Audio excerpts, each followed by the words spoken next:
In the Gospel, we have just heard our Lord's final instructions, his last will and testament.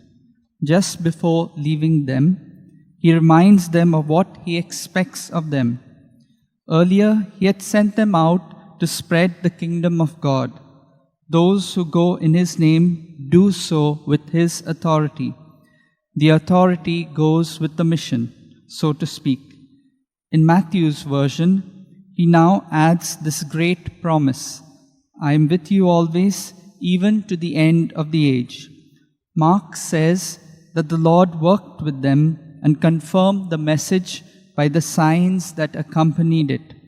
And Luke emphasizes that they will be clothed with power from on high, and that is, with the inspiration of the Holy Spirit. Jesus is very definite about what he has to say. Like any gathering of people, the feelings of his disciples were varied, but he sends them out to speak and act in his name. Their mission was both easy and hard, easy to understand, but hard to carry it out. It was to teach others all that he had taught them. Just as he asked them to follow his way, they went to ask that others should follow the way too. Has a doctor ever put you on a course of antibiotics? The most basic guidance about antibiotics is to complete the course.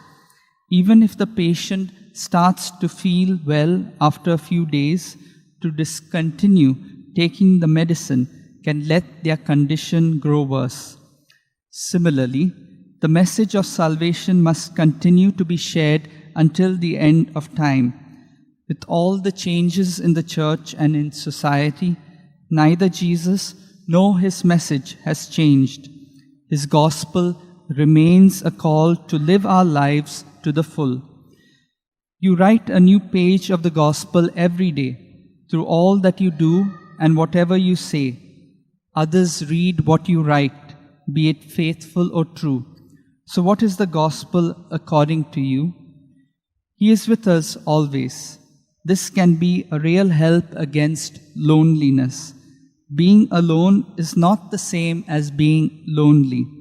One can feel lonely in a crowded street or, alternatively, like Cicerone, never less alone than when alone. This applies especially to those who believe the promise, I am with you always. Talking with him doesn't even need words.